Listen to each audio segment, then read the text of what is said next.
अभी इसकी शादी की उम्र नहीं है। अरे शांता, आज सुबह सुबह कहाँ गई थी? मैंने अपनी घरेलू सहायिका के हाथ में मिठाई का डिब्बा देखकर पूछा।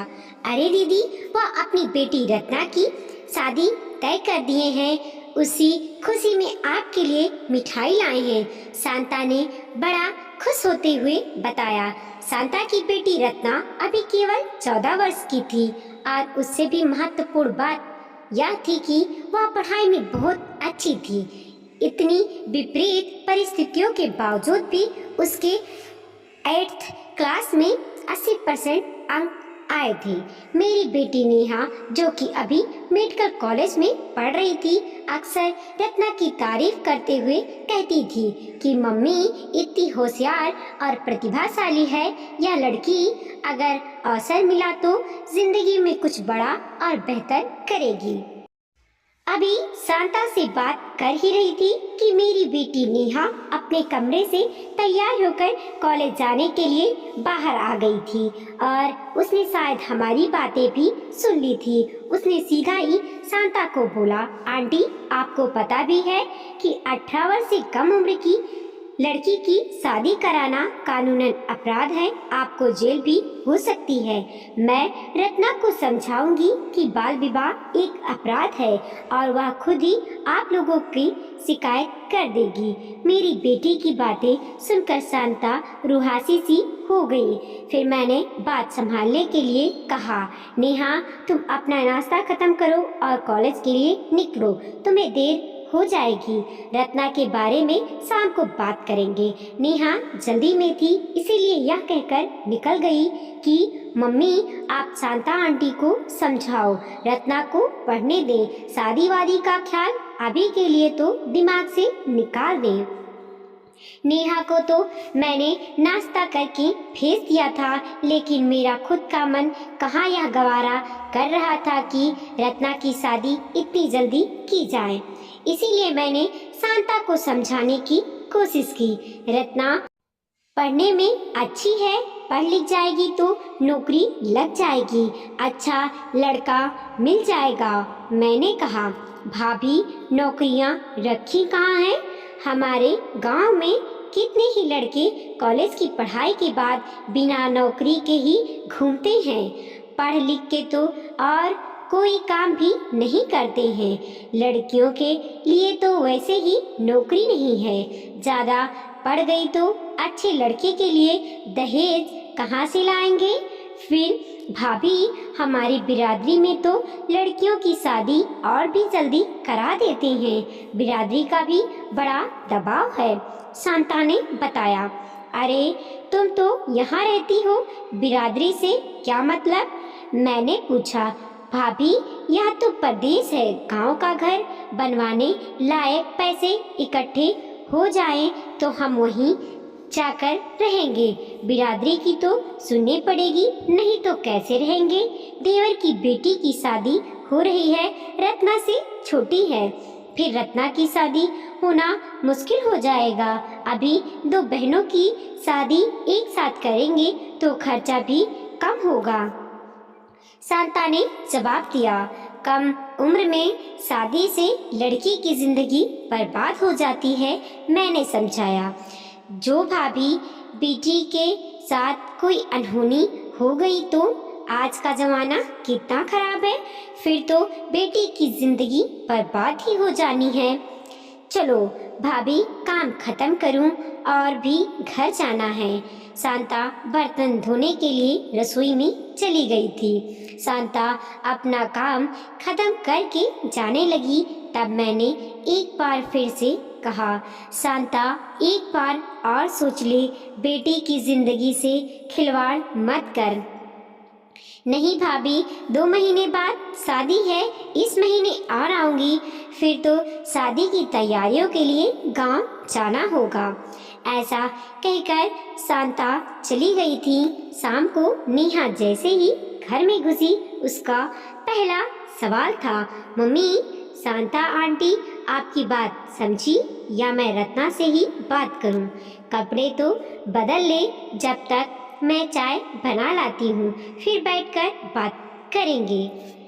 मैंने नेहा से कहा। नेहा कपड़े बदलकर आ गई थी। चाय के घूंट लेते हुए उसने सवालिया नजरों से मुझे देखा। बेटा देखो, शांता आंटी अभी तो कुछ नहीं सुन रही, लेकिन तुम रत्ना को कुछ मत कहना। आदर्शों की बात करना और उनको जीवन में अपनाना दो अलग अलग बातें हैं। आदर्शों पर चलने की कीमत चुकानी पड़ती है। मैं नहीं चाहती रत्ना भी वही कीमत चुकाए जो मेरी छात्र कुसुम ने चुकाई थी। मैंने कहा, आपकी छात्र कुसुम? उसके साथ क्या हुआ था मम्मी? नेहा ने पूछा। उसने आत्महत्या करनी पड़ी थी। उसकी आत्महत्या से मुझे इतनी गलीन हुई थी कि मैंने अपनी नौकरी ही छोड़ दी थी। मैंने बताया। मुझे तो लगा था कि आपने मेरी वजह से नौकरी छोड़ी थी, मुझे बेहतर परवरिश दे सकूं इसलिए। वैसे कुसुम ने आत्महत्या क्यों की थी? नेहा के सवाल बस दूर जारी थे। बेटा, आदर्शों पे चलने की कीमत चुकाई थी उस मासूम ने। मेरे क्लास की सबसे होशियार लड़की थी। स्कूल में लड़कियों के मुद्दे पर बात करने और समझाने के लिए एनजीओ आते रहते थे। मैं खुद भी बच्चियों को बाल विवाह, घरेलू हिंसा, दहेज प्रथा जैसे मुद्दों के बारे में बताती थी। कुसुम को भी बाल विवाह के नुकसान के बारे में बताया गया था। साथ ही यह भी बताया गया कि अगर कोई बच्ची ऐसी समस्या में फंसती है तो मदद के लिए कहा जाए। कुसुम के साथ की सभी लड़कियों ने ये सुना, लेकिन गुनाह केवल कुसुम ने। कुसुम ने अपनी शादी के बारे में मुझे बताया, साथ ही यह भी कहा कि वह यह शादी नहीं करना चाहती। मैं तो अपनी रो में बोलती जा रही थी। फिर आपने क्या किया? तब नेहा ने पूछा। मैंने एनजीओ, प्रशासन और पुलिस की मदद से कुसुम का विवाह रुकवा दिया। मुझ पर भी तो एक नाबालिग लड़की की जिंदगी बचाने का फितूर था। कुसुम को मीडिया ने रातों रात स्टार बना दिया। कुसुम की बहादुरी का फायदा सबने अपने अपने तरीके से उठाकर उसे भुला ही दिया था। कुसुम के घर वालों को समझाकर यदि वह विवाह रुकता तो आज शायद कुसुम जिंदा होती। मैं भी एक बच्ची को बचाकर घमंड में अमचूर थी। मैंने कहा, मम्मा, लेकिन कुसुम ने आत्महत्या क्यों की? नेहा ने अधीर होते हुए पूछा। कुसुम ने सोचा था कि बाल विवाह को इनकार कर उसने एक बड़ी लड़ाई जीत ली है, लेकिन उसकी असली लड़ाई तो अब शुरू हुई थी। उसने अकेले ही रोज लड़ना पड़ रहा था, अपने ख्वाबों से, अपनी जिंदगी से, अपनी सोच से। उसने अपने घर वालों का साथ नहीं मिल रहा था। मैंने बताया। फिर क्या हुआ? नेहा ने पूछा। उसके परिवार को जाति बिरादरी से बहिष्कृत कर दिया गया। उसके दो बड़े भाइयों का विवाह नहीं हो सका था।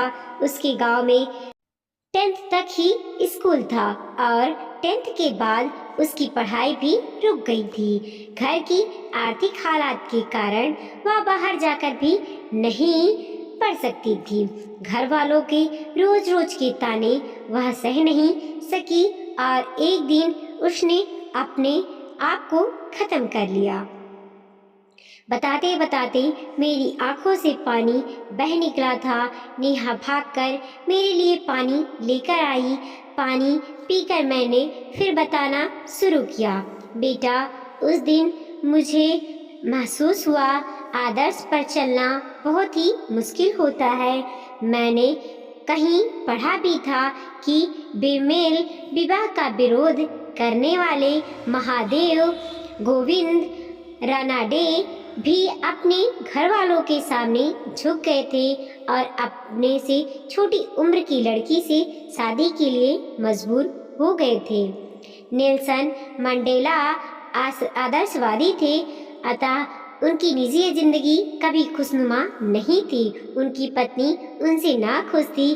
कुसुम के अगर अपने उसके साथ होते, हम उन्हें समझाते तो शायद आज कुसुम हमारे बीच होती। मैं रत्ना को दूसरी कुसुम बनने नहीं दे सकती। आप शायद सही कह रही हो मम्मा, लेकिन हम शांता आंटी को समझाते रहेंगे। अभी तो वो 1 महीने बाद गांव जाएंगी। नेहा ने मेरी बात समझते हुए कहा। नेहा और मैं प्रतिदिन शांता को समझाते, बाल विवाह से होने वाले नुकसान बताते, लेकिन शांता भी हमारी बात एक कान से सुनती और दूसरे से निकाल देती। फिर शांता रत्ना की शादी कराने के लिए उसे गांव ले गई। 2 महीने बाद शांता दोबारा से काम पर आई। शांता बहुत ही खुश नजर आ रही थी। मैंने पूछा, और रत्ना की शादी बढ़िया से हो गई? शादी के लिए ज्यादा कर्ज तो नहीं लिया? नहीं दीदी, रत्ना की शादी नहीं की हमने, शांता ने बड़ी शांति से कहा। शांता की बात सुनकर नेहा और मैं दोनों ही बड़े खुश हुए और उसकी तरफ आश्चर्य से देखने लगे।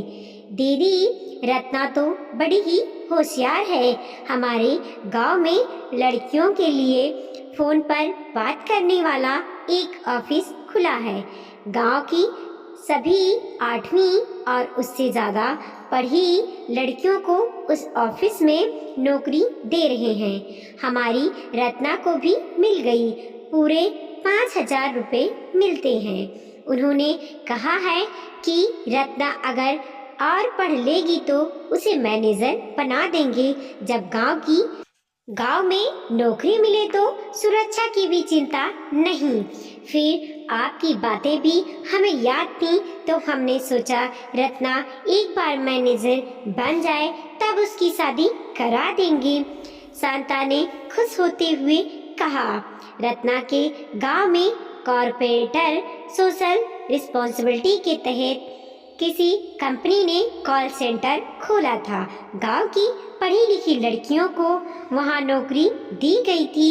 इसका उद्देश्य लड़कियों की विवाह योग आयु बढ़ाना और उन्हें पढ़ाई के लिए प्रेरित करना था। वहां आंटी, आपने बहुत ही अच्छा निर्णय लिया।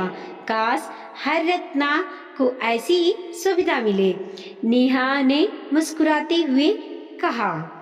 वीडियो को लाइक कीजिए, कमेंट कीजिए और अपने दोस्तों के साथ जरूर शेयर कीजिए। चैनल पे नए हैं प्लीज सब्सक्राइब कीजिए और देखते रहिए मोटिवेशनल स्टोरी।